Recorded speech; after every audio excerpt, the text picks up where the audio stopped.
불자님들 안녕하십니까? 오늘 밤 혹시 잠들기 전에 마음속 깊은 소원 하나를 떠올리며 눈을 감으신 적이 있습니까? 건강하게 살고 싶다는 간절함, 가족의 평안을 바라는 마음, 어려운 일이 잘 해결되기를 바라는 염원 말입니다. 그런데 아침에 일어나면 현실은 여전하고 그 소원은 멀기만 하게 느껴지지 않으십니까? 많은 분들이 이런 경험을 하십니다. 간절히 기도하고 염원하지만 왜 내 소원만 이루어지지 않는 걸까?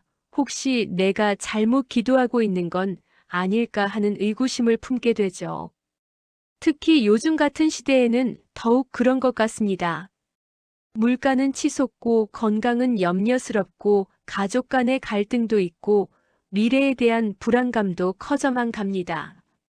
이런 현실 속에서 우리는 어디서 희망을 찾아야 할까요? 바로 여기에 관세음보살님의 깊은 자비와 지혜가 필요한 순간입니다. 관세음보살님은 중생의 고통 소리를 들으시고 즉시 구제해 주시는 분입니다. 그런데 많은 분들이 관세음보살님께 올바른 방법으로 기도드리는 법을 모르고 계십니다. 오늘 이 시간에는 관세음보살님께서 우리의 소원을 들어주시는 특별한 방법에 대해 말씀드리고자 합니다. 법화경에 나오는 관세음보살 보문품의 가르침을 바탕으로 실제로 많은 불자님들이 경험하신 영험담과 함께 구체적인 실천 방법을 알려드리겠습니다.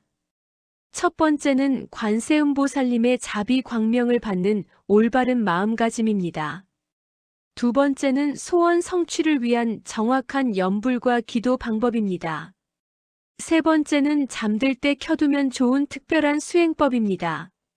네 번째는 관세음보살님과 감응도교하는 깊은 비밀입니다. 이 네 가지 방법을 통해 불자님들의 간절한 소원이 반드시 성취되기를 부처님 전에 발언드립니다. 그럼 지금부터 하나씩 차근차근 말씀드리겠습니다. 첫 번째로 관세음보살님의 자비 광명을 받는 올바른 마음가짐에 대해 말씀드리겠습니다. 많은 분들이 소원을 빌 때 이런 생각을 하십니다. 내가 이것만 해결되면 더 이상 바랄 게 없어요. 관세음보살님 제발 들어주세요.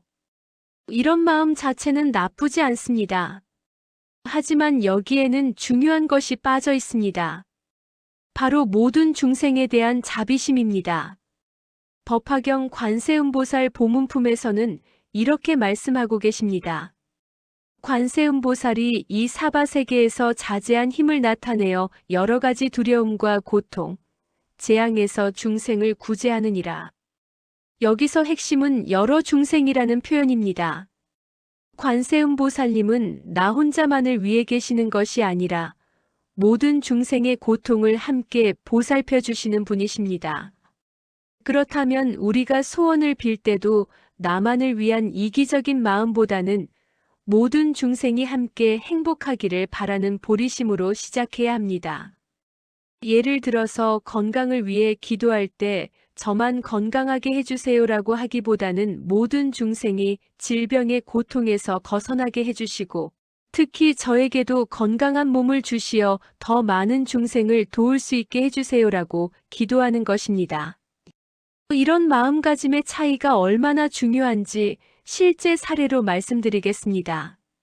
서울에 사시는 김보살님은 몇 년 전 갑자기 큰 병을 얻으셨습니다. 처음에는 자신의 건강만을 위해 간절히 기도하셨습니다. 하지만 병원에서 같은 병으로 고생하는 다른 환자분들을 보면서 마음이 바뀌었습니다. 아, 나만 고통받는 것이 아니구나. 이 세상에는 나보다 더 고통받는 사람들이 많구나. 그때부터 김보살님은 기도를 바꾸셨습니다. 관세음보살님, 저와 같은 병으로 고생하는 모든 환자들이 빨리 회복되게 해주시고 저에게도 건강을 주시어 다른 환자분들을 도울 수 있게 해주세요.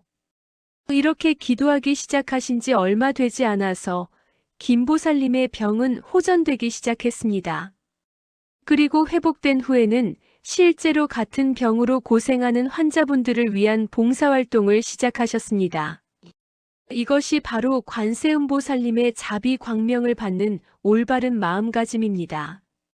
내 소원만을 위한 이기적인 마음이 아니라 모든 중생과 함께 행복하고자 하는 대승보리심으로 기도할 때 관세음보살님의 응답이 더욱 빨라집니다. 또 다른 중요한 마음가짐은 깊은 신심입니다. 법화경에서는 만약 중생이 관세음보살의 이름을 듣고 한마음으로 부르면 관세음보살이 즉시 그 음성을 들으시느니라고 하셨습니다. 여기서 한마음으로라는 표현이 매우 중요합니다. 이것은 단순히 입으로만 염불하는 것이 아니라 마음 깊은 곳에서 우러나오는 진실한 믿음을 의미합니다. 의심하는 마음으로는 관세음보살님의 응답을 받기 어렵습니다. 혹시 정말로 들어주실까? 나 같은 죄인의 기도도 들어주실까? 이런 의심의 마음보다는 관세음보살님께서는 분명히 저의 간절한 마음을 알고 계시고 가장 좋은 때에 가장 좋은 방법으로 응답해 주실 것입니다. 라는 확신을 가져야 합니다. 부산에 사시는 이 거사님의 경우를 말씀드리겠습니다. 사업이 어려워져서 빚더미에 앉게 되었습니다. 처음에는 반신반의하는 마음으로 관세음보살님께 기도드렸습니다. 혹시나 해서 기도해 보는 건데 정말 도와주실 수 있을까요? 이런 마음으로는 당연히 큰 변화가 없었습니다. 그런데 어느 날 법화경을 읽다가 관세음보살님의 자비에 대한 구절을 보고 마음이 완전히 바뀌었습니다. 아, 관세음보살님께서는 정말로 모든 중생을 구제하고자 하시는구나. 나 같은 사람도 예외가 아니구나. 그때부터 완전한 믿음으로 기도하기 시작했습니다. 관세음보살님, 저는 관세음보살님의 무한한 자비를 믿습니다. 지금 당장 해결책이 보이지 않더라도 분명히 가장 좋은 방법으로 이끌어 주실 것을 믿습니다. 이렇게 기도한 지 한 달 만에 뜻밖의 기회가 찾아왔고 결국 사업을 다시 일으켜 세울 수 있었습니다. 이처럼 관세음보살님께 기도할 때는 의심 없는 깊은 신심이 필수입니다. 두 번째로 소원 성취를 위한 정확한 염불과 기도 방법에 대해 말씀드리겠습니다. 많은 분들이 관세음보살님께 기도할 때 방법을 정확히 모르고 계십니다. 그냥 마음속으로 관세음보살님 도와주세요라고만 하시는데 이것보다 훨씬 더 효과적인 방법이 있습니다. 법화경에 나와 있는 정식 방법을 말씀드리겠습니다. 먼저 관세음보살님의 성호를 정확히 불러야 합니다. 남무 관세음보살을 108번 또는 1080번 염송하는 것이 기본입니다. 이때 중요한 것은 단순히 숫자만 채우는 것이 아니라 한 번 한 번 정성스럽게 부르는 것입니다. 염불할 때는 이렇게 하시면 됩니다. 먼저 단정한 자세로 앉습니다. 가능하면 관세음보살님의 성상이나 탱화를 모셔두고 하는 것이 좋습니다. 없다면 마음속으로 관세음보살님의 자비로운 모습을 그려봅니다. 그리고 3번 깊이 호흡한 후 남무 관세음보살 염불을 시작합니다. 이때 중요한 것은 염불의 리듬입니다. 너무 빨리 하지 마시고 마음이 따라갈 수 있는 속도로 천천히 하셔야 합니다. 남무 마이너스 관세음 마이너스 보살 이렇게 3마디로 나누어서 각 마디마다 마음을 집중하면서 부르시면 됩니다.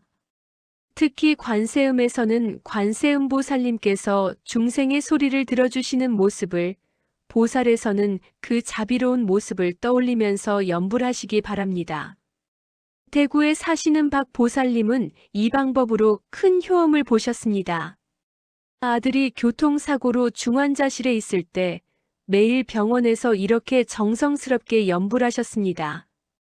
의사들도 깨어날 가능성이 희박하다고 했지만 박 보살님은 포기하지 않고 계속 염불했습니다. 그런데 정확히 49일째 되는 날 아들이 기적적으로 의식을 되찾았습니다. 의사들도 믿을 수 없다며 의학적으로 설명하기 어려운 회복이라고 했습니다. 이것이 바로 정성스러운 염불의 힘입니다. 또한 관세음보살 보문품을 독송하는 것도 매우 좋은 방법입니다. 보문품은 관세음보살님의 서원과 공덕을 자세히 설명한 경전으로 이를 정성스럽게 읽으면 관세음보살님과의 인연이 더욱 깊어집니다. 매일 아침 일어나서 보문품을 한 번 읽고 저녁에 잠들기 전에 다시 한 번 읽는 것이 좋습니다. 읽을 때는 단순히 글자만 읽는 것이 아니라 그 의미를 마음으로 새기면서 읽어야 합니다. 경전에 나오는 관세음보살님의 여러 모습과 공덕을 상상하면서 읽으면 마음속에 관세음보살님이 더욱 생생하게 다가오실 것입니다. 광주에 사시는 최거사님은 이 방법으로 사업상의 큰 어려움을 해결하셨습니다. 매일 새벽 4시에 일어나서 보문품을 정성스럽게 독송하고 저녁에도 빠뜨리지 않고 독송했습니다. 처음에는 별다른 변화가 없어서 실망하기도 했지만 꾸준히 100일을 채웠을 때 놀라운 변화가 일어났습니다. 예상치 못했던 곳에서 사업 파트너가 나타났고 결국 큰 성공을 거둘 수 있었습니다. 기도할 때는 구체적으로 소원을 말씀드리는 것도 중요합니다. 막연히 좋은 일이 생기게 해주세요라고 하기보다는 건강하게 해주세요. 가족이 화목하게 해주세요. 경제적으로 안정되게 해주세요 등 구체적으로 말씀드려야 합니다. 하지만 여기서 주의할 점은 너무 이기적인 소원보다는 정당하고 선한 소원을 빌어야 한다는 것입니다. 관세음보살님께서는 선업을 짓는 것은 도와주시지만 악업을 짓는 것은 도와주시지 않습니다. 세 번째로 잠들 때 켜두면 좋은 특별한 수행법에 대해 말씀드리겠습니다. 이 방법은 특히 많은 불자님들이 궁금해하시는 부분입니다. 잠들기 전과 잠든 중에도 관세음보살님의 가피를 받을 수 있는 방법이 있습니다. 먼저 잠들기 전에 하는 기도법입니다. 침대나 방석에 누워서 편안한 자세를 취한 후 마음을 고요히 가라앉힙니다. 그리고 관세음보살님의 모습을 마음속에 그려봅니다. 자비로우신 얼굴, 1000개의 손으로 중생을 구제하시는 모습, 연꽃 위에 앉아 계신 모습 등을 상상해 봅니다. 이때 중요한 것은 억지로 선명하게 그리려고 하지 말고 자연스럽게 떠오르는 모습을 받아들이는 것입니다. 그리고 이렇게 기도합니다. 관세음보살님, 오늘 하루도 무사히 지낼 수 있게 해주셔서 감사합니다. 내일도 관세음보살님의 자비 속에서 하루를 시작할 수 있게 해주세요. 그리고 잠든 중에도 관세음보살님께서 저를 보호해 주시고 좋은 꿈을 꾸게 해주세요. 이런 기도를 한 후에 남무 관세음보살을 마음속으로 계속 염송하면서 잠이 들면 됩니다. 이때 숫자를 세려고 하지 마시고 자연스럽게 잠이 들 때까지 계속하시면 됩니다. 인천에 사시는 김보살님은 이 방법을 실천한 후로 놀라운 경험을 하셨습니다. 전에는 매일 밤 걱정과 불안 때문에 잠을 제대로 이루지 못했는데 이렇게 기도하고 잠든 후로는 깊고 편안한 잠을 자게 되었습니다. 그리고 꿈에서 관세음보살님을 뵙는 경험도 여러 번 했습니다. 꿈에서 관세음보살님께서 걱정하지 마라. 내가 너를 지키고 있다고 말씀해 주셔서 큰 위안을 받았다고 합니다. 실제로 그 후로 삶의 여러 문제들이 하나씩 해결되기 시작했습니다. 잠든 중에도 관세음보살님의 가피를 받을 수 있는 또 다른 방법은 관세음보살 진언을 활용하는 것입니다. 옴마니 밤매훔이라는 육자 대명 왕진언을 잠들기 전에 21번 또는 108번 외우고 잠이 드는 것입니다. 이 진언은 관세음보살님의 자비와 지혜를 담고 있는 신성한 언어로 큰 공덕이 있습니다. 진언을 외울 때는 각 음절의 의미를 생각하면서 해야 합니다. 옴은 몸과 말과 마음의 청정함을, 마니는 여의주처럼 소원을 이루어주는 보배를, 밤매는 연꽃처럼 청정한 지혜를 품은 분별을 떠난 깨달음을 의미합니다. 이 진언을 정성스럽게 외우고 잠이 들면 잠든 중에도 그 공덕이 계속됩니다. 울산에 사시는 이 보살님은 이 방법으로 큰 변화를 경험하셨습니다. 매일 밤 육자 대명왕 진언을 108번 외우고 잠이 드는데 어느 날부터 꿈에서 계속 좋은 징조들을 보게 되었습니다. 연꽃이 활짝 피는 꿈, 맑은 물이 흐르는 꿈, 밝은 빛이 비치는 꿈 등을 자주 꾸게 되었고 실제로 현실에서도 좋은 일들이 연속으로 일어났습니다. 오랫동안 구하지 못했던 직장을 얻게 되었고 건강도 많이 좋아졌습니다. 또한 관세음보살님의 성상이나 탱화를 침실에 모셔두는 것도 좋은 방법입니다. 잠들기 전과 잠에서 깨어날 때 관세음보살님의 자비로운 모습을 보면서 하루를 시작하고 마무리할 수 있습니다. 이때 촛불을 켜두거나 작은 LED 등을 켜두어서 은은한 빛이 관세음보살님을 비추게 하면 더욱 좋습니다. 단 화재 위험이 있으니 촛불을 사용할 때는 각별히 주의하시기 바랍니다. 관세음보살 정근도 잠들 때 활용할 수 있는 좋은 방법입니다. 관세음보살 지극정성으로 49일 정근하오니 원하던 바를 모두 이루어지이다라는 정근문을 마음속으로 되뇌면서 잠이 드는 것입니다. 이는 49일 동안 꾸준히 실천해야 하는데 중간에 빠뜨리지 않고 계속하는 것이 중요합니다. 창원에 사시는 박 거사님은 이 방법으로 아들의 취업 문제를 해결하셨습니다. 아들이 2년 넘게 취업을 못해서 가족 모두가 걱정이 많았는데 관세음보살 49일 정근을 시작했습니다. 매일 밤 정근문을 외우며 잠이 들고 아침에 일어나서도 다시 한번 정근했습니다. 정확히 49일째 되는 날 아들이 좋은 회사에 합격했다는 소식을 들었습니다. 이처럼 정성스럽게 정근하면 반드시 감흥이 있습니다.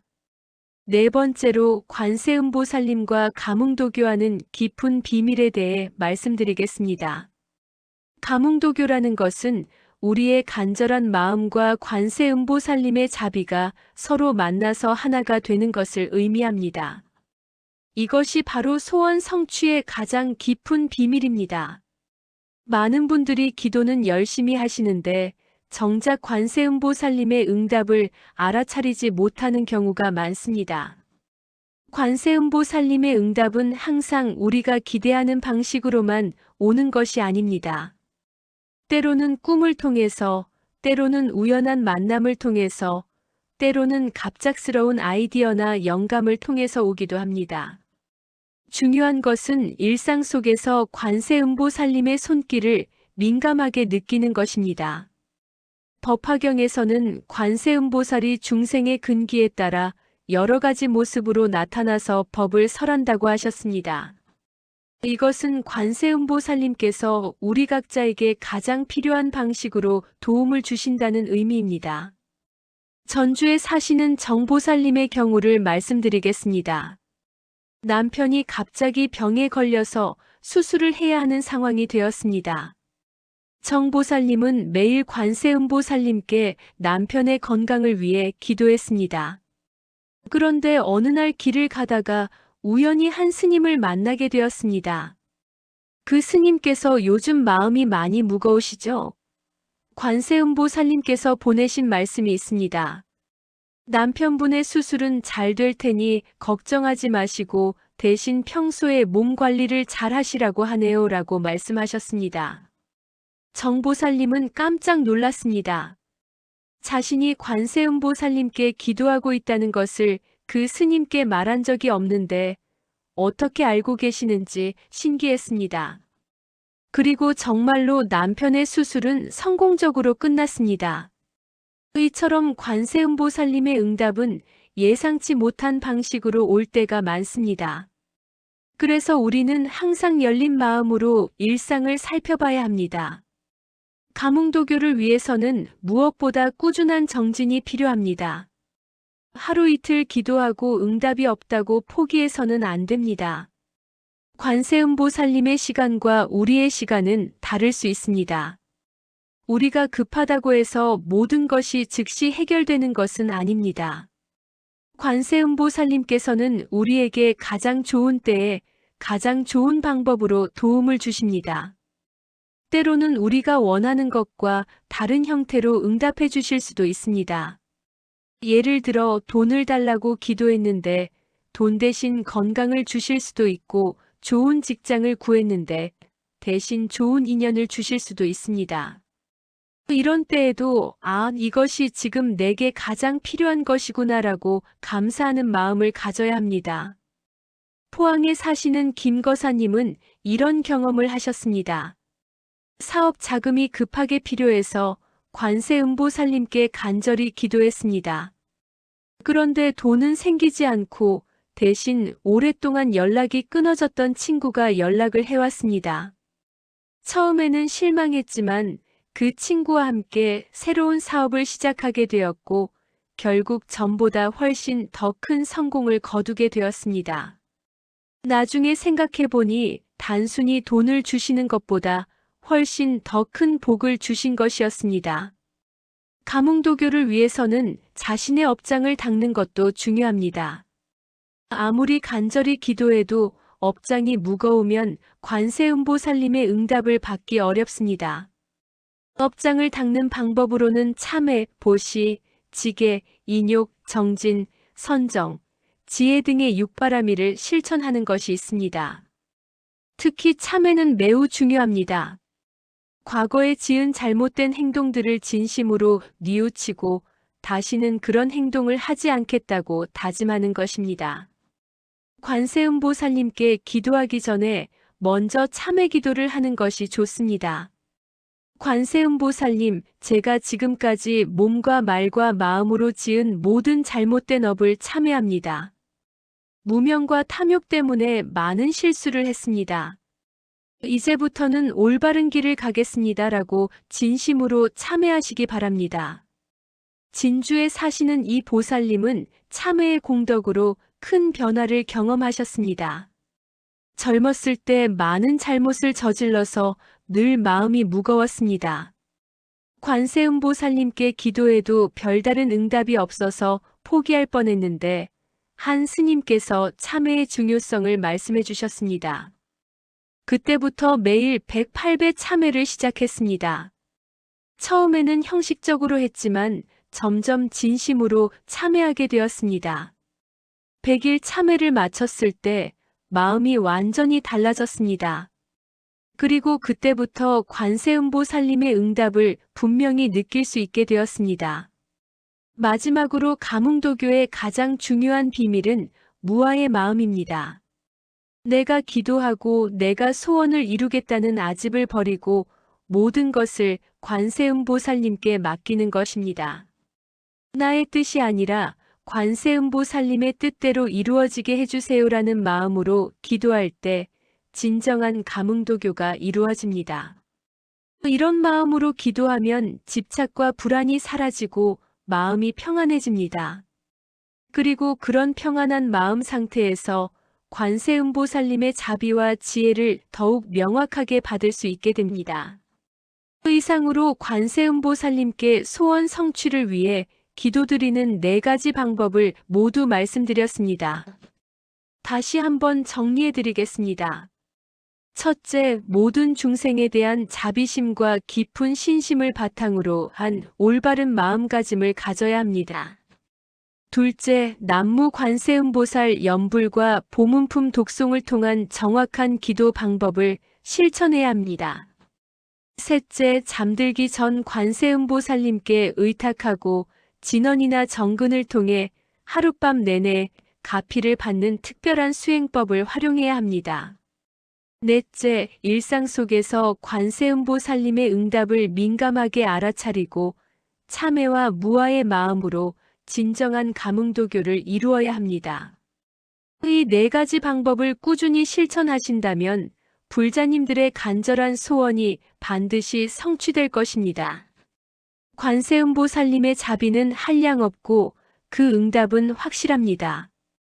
다만 우리가 올바른 방법으로 정성을 다해 기도해야 합니다. 오늘 밤부터라도 이 방법들을 하나씩 실천해 보시기 바랍니다. 특히 잠들기 전 관세음보살님의 성호를 부르며 하룻밤을 의탁하는 것부터 시작해 보세요. 분명히 놀라운 변화를 경험하실 것입니다.